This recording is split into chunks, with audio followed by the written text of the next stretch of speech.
FBP family, today our industry expert is Dr. Sarah Marion. Dr. Sarah is the director of syndicated research for Murphy Research. Now you might think, hey, wait, I know that name. I recognize that name. That's because she was on last year when we did our Generations in the Gym series. All right. So I'll be back next week with the data on women. Been talking about men, but women are important too. Women have been really important drivers of a lot of recent fitness trends, from the current growth we're seeing in strength training to all of the group fitness trends and all those buzzy classes that drove that expansion of the boutique world pre-pandemic. So when women decide to get involved, like big things happen. But there could be so many more women at gyms and health clubs and in your classes. And because the gap between what women want to do and what they feel like they can do is much larger than it is for men. It's leaving a lot of money on the table, and it's leaving a lot of women, I think, left out of fitness. So I'll be sharing what we've learned from State of Our Health around women and about this gap next time. So I hope you tune in to learn more. All righty, let's get started on the women. Are you ready? Okay, I'm ready. Here we go. Count us down in 3, 2. Fitness Business Podcast family, welcome back for part 2 of our Gender at the Gym series. I appreciate y'all joining us. We have Dr. Sarah Marion here. She is the director of syndicated research for Murphy Research. So if you're wondering where all of her information is coming from, that's where it is coming from. Dr. Sarah, thank you so much for coming back again to the Fitness Business Podcast. Thank you for having me. This is your 5th time, because we had you here 3 times for the Generation in the Gym series. And now we did the men. Now we're doing the women, the Gender at the Gym series. You hold the record, I believe, for most visits to the Fitness Business Podcast. Well, I feel so honored, I think. We need to get you a little award that says, record. Maybe a jacket like they do on Saturday Night Live. Once you're a 5th-time host, you get a special jacket. Oh, you do? I didn't know that. Ooh, all right. I'll talk to JT about that. Okay. Listen, I said it when we talked about the male side of the Gender in the Gym series that, I saw you at URSA, kind of said, hey, what, do you have anything new that you could bring to all of our FBP family? And you were like, actually, yes, we did this study with men versus women at the gym. And I scooped you right up on it. I was super excited about it. So we're going to talk about the ladies today and their health habits and the way they look at the gym. So are you ready to get started? I am. All right. I would just start right off, kind of like how we did with the men episode. And that is, how do women approach health in general? Yeah. So I'm going to give the same little caveat that I did then, just in case you're tuning in only for the women, which is when you're talking about gender, we're talking about big picture stuff here. And once you get down to the individual level, everyone is a little different. It gets pretty mixed up. But there are really clear differences across all the data, really, and how men and women approach fitness. And so that's what we're talking about here today. I should also say where the data comes from. So I lead the State of Our Health syndicated research program. It's an objective look at how U.S. consumers aged 13 and up approach food, fitness, and mindfulness. We have a ton of data across all 3 areas. We collect it from 1,000 unique consumers every month, going back to 2018. So if you want to learn more about that, please come visit me on the web. Perfect. So do we want to dive in on women and how they look at health? Yeah. So women approach health more expansively than men. And again, this is speaking very generally, right? So whereas men are really focused on fitness, on athleticism, on kind of the physical body and what it can do, and things like, is it functioning properly? For women, food, diet, weight play a much bigger role. Personal appearance plays a much bigger role, often to the detriment of fitness. Higher. So all of that's what I mean by more expansive. So women are bringing more things into their understanding of what it means for them to be healthy and well. And I will say that I wish this weren't true, but it is, where fitness plays an outsized role for women. Diet and weight play an outsized role for, I mixed that up. So where fitness plays an outsized role for men, diet and weight really loom larger for women. And I wish that wasn't true, but it's just the facts. It shows up over and over again.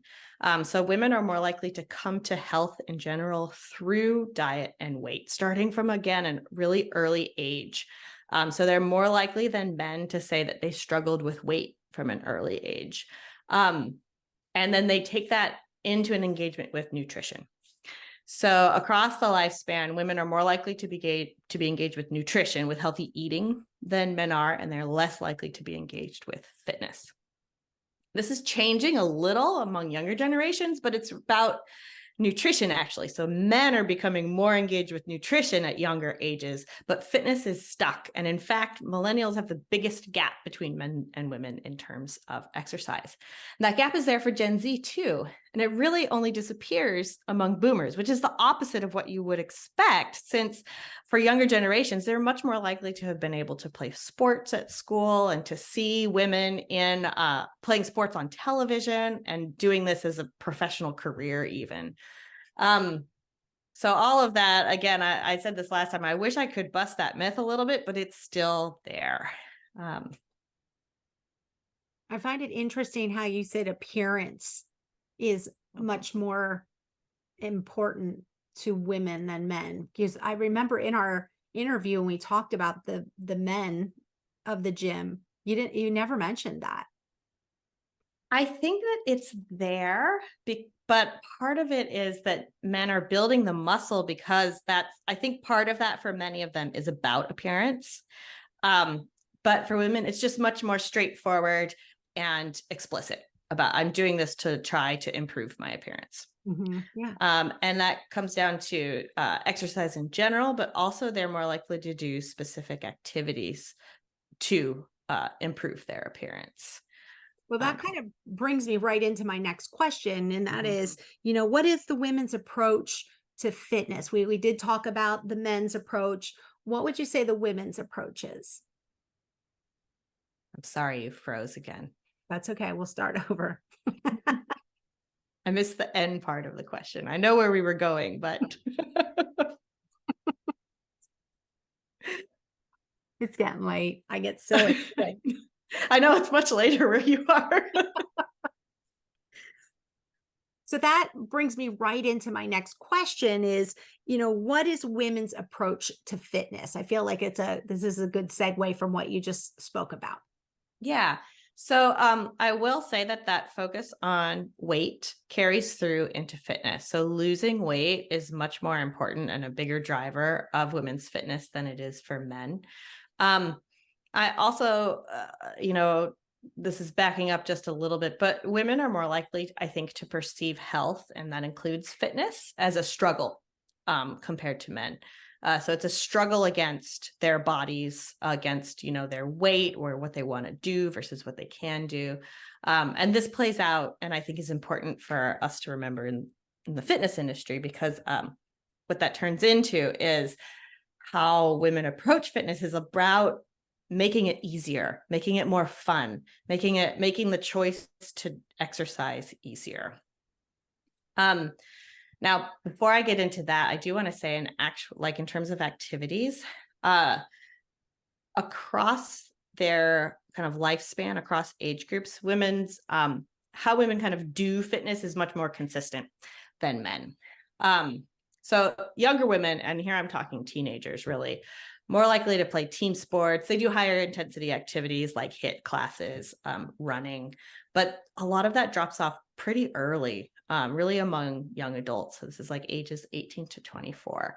And they shift primarily to walking, and that continues throughout the rest of their lives, essentially. Whereas men are more likely, as we discussed before, to do a lot more activities and to do them for a lot longer. So as a group, again, speaking very generally, women, they prefer lower impact activities. Again, walking, swimming, and they also really do show a marked preference for things that are geared towards women, like yoga, Pilates, bar, swimming. And when they do them, they're likely to say that they're more likely than men to say they actually enjoy those activities too.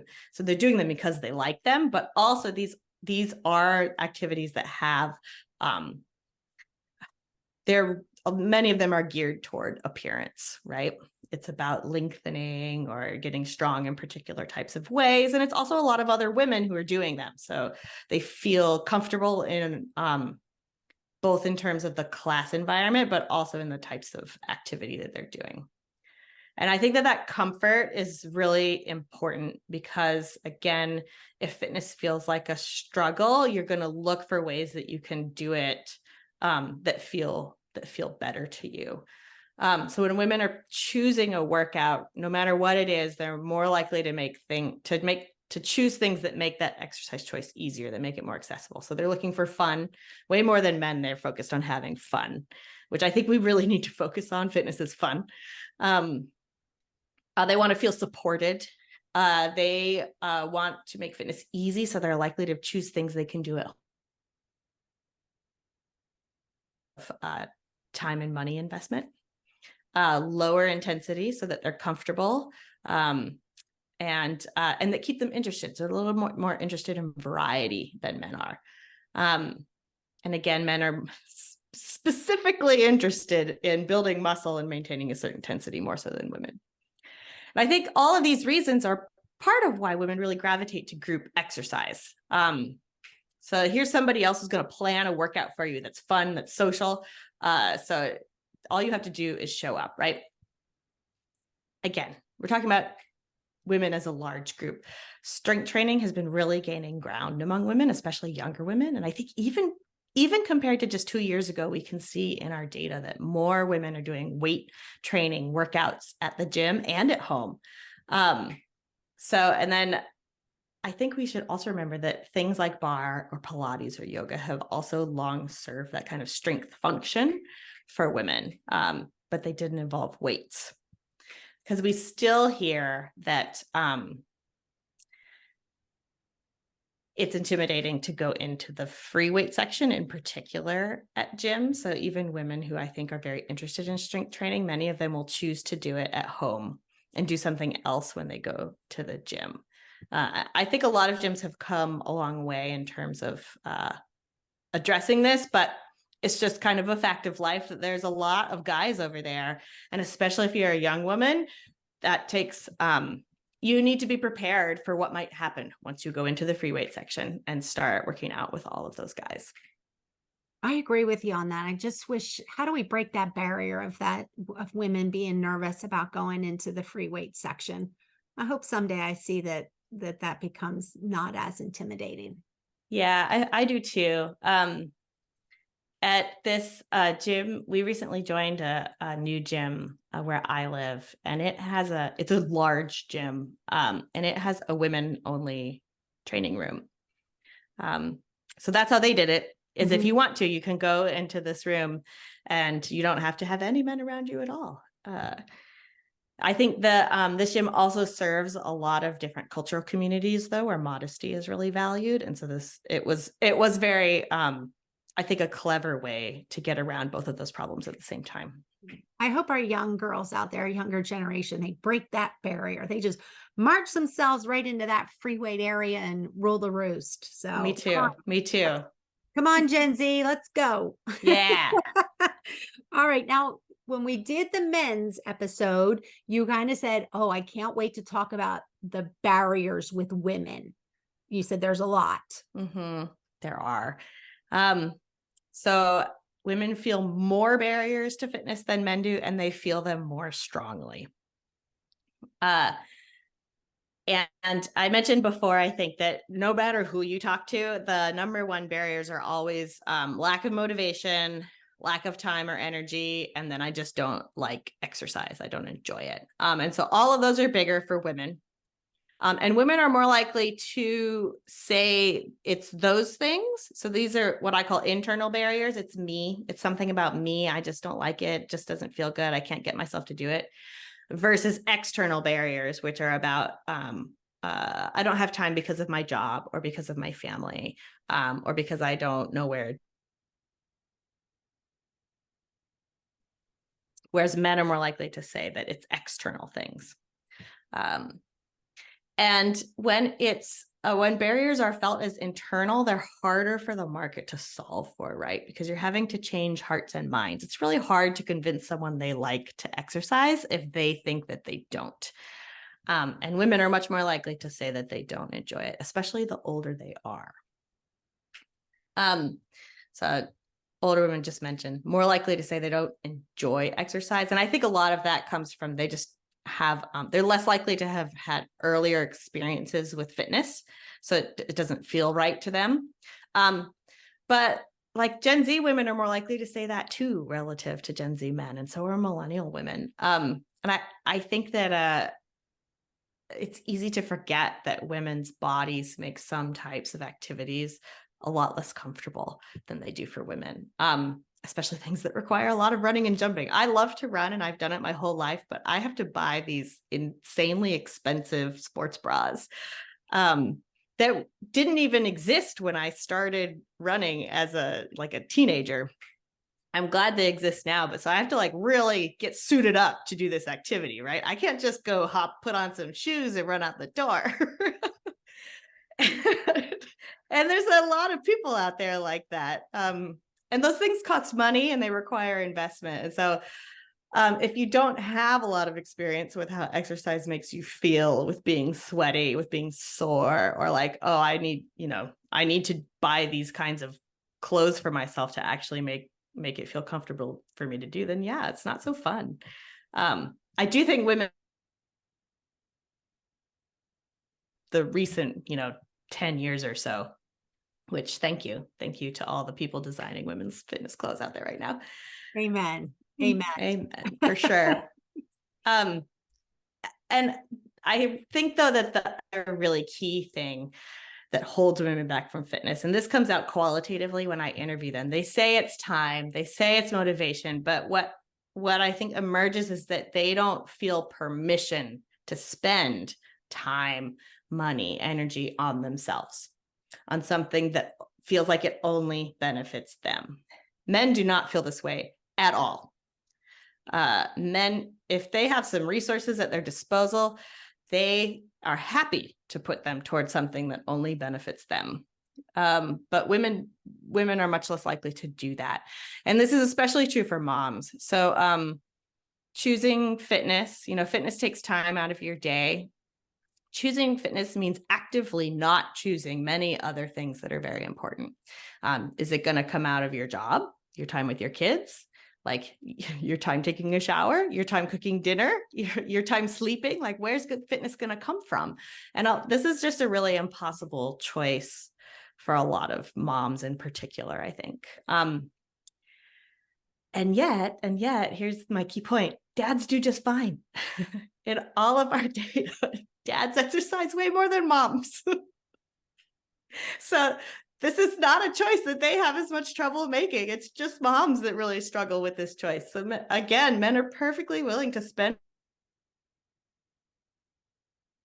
They feel like, oh, I get to do with this, what I want to. And I think this is what's really driving that big gap between millennial men and women.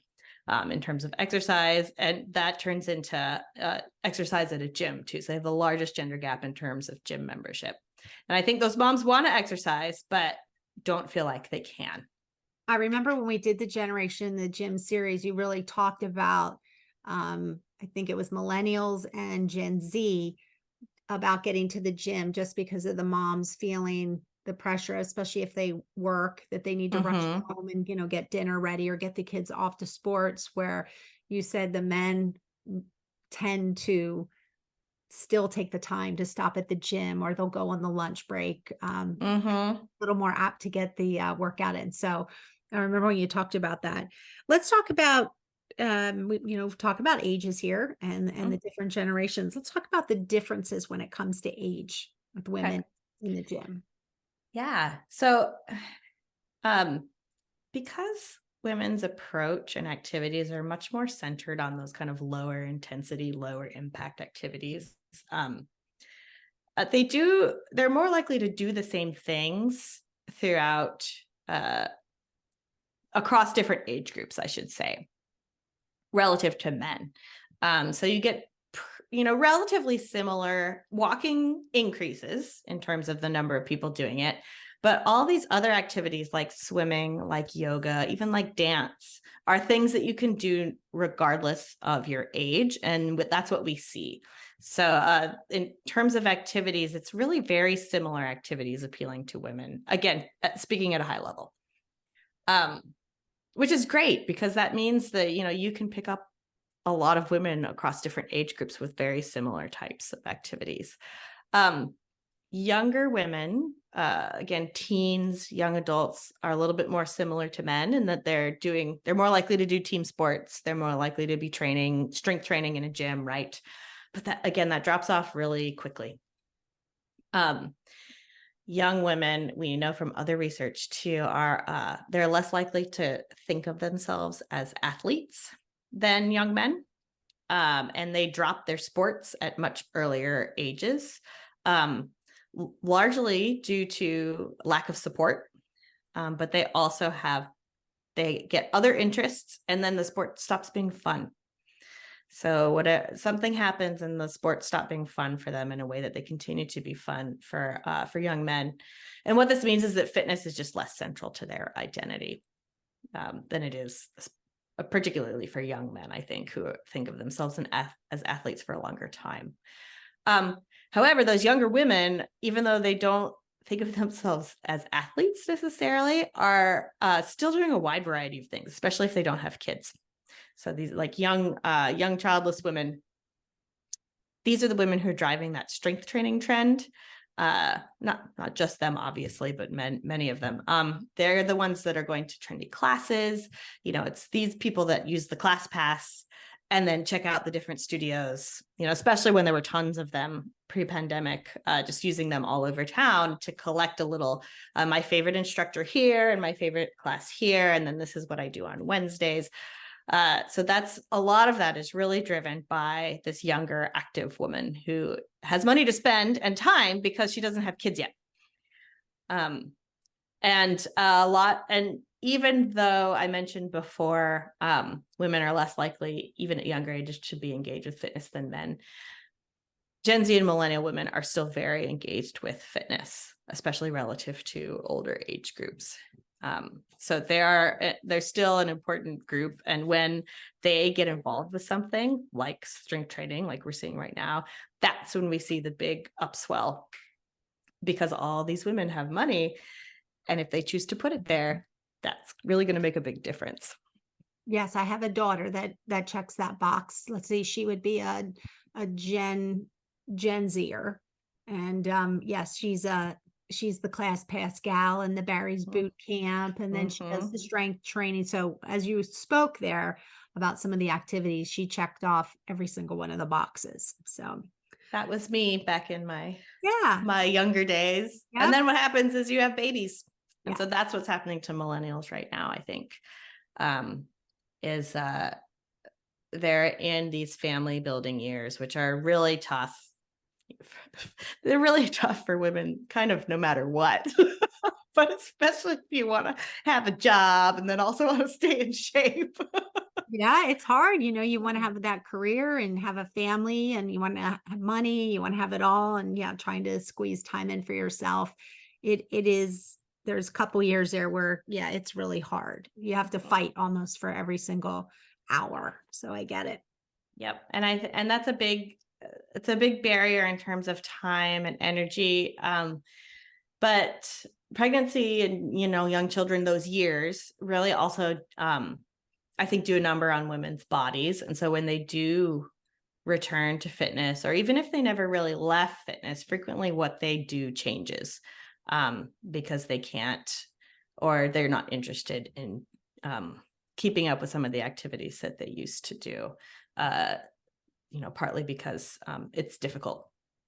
So what happens in the data is, if they haven't already started walking as kind of their primary fitness activity, this is when that happens, because it's much easier to fit into your life, as a new mom, as a young family. And then when walking in is your main activity, and this becomes true for older folks too, it becomes hard to justify spending money on a gym membership.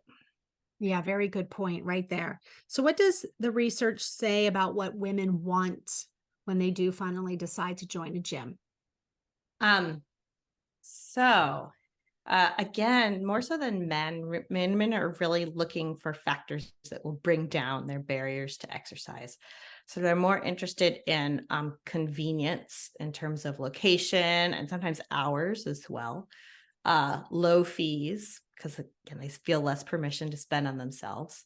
And they're more interested in classes. So class options, class schedules. Uh, they're less likely to look for a large gym. Men are almost twice as likely across age groups to really prefer a large gym. And it's not that they're actively looking for small gym either. It's just that is I think that I suspect that a large gym feels a little bit more intimidating. Millennial women shouldn't be a surprise. Are more interested in childcare. But in fact, millennial men are interested in childcare too.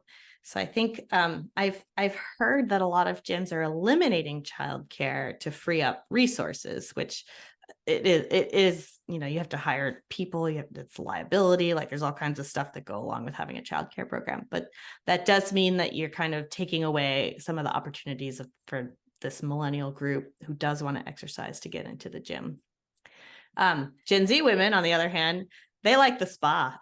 So they're more interested in a sauna or having a spa attached. So they like those amenities more so than their male counterparts. So some differences here and there, but all of this is about making it easier and more fun to come to the gym, right? The classes I mentioned, that actually gets more important relative to other factors among older women. So Gen X and Boomer women really like classes and are very interested in classes when they're selecting a gym. Now, there's fewer of them out there looking for a gym, but if you want them, you got to have classes for them. And I think I mentioned earlier, Boomer women, they will bring men in with them. So I think we discussed this during our generations, and they do a lot of things together. And so couples dances, that kind of a class really appeals to that age group. The men are coming with their ladies, I think. And then women tend to be more interested in community. And this shows up as both I want to go where my friends and family go, and as I want to be with like-minded people. Like-minded people tends to be more true of older folks, which I think means I don't want to go into a gym and see it's all a bunch of 20-year-old men. I want there to be people like me in there too. So again, that's about bringing down intimidation, making it more fun. I think if you're a gym,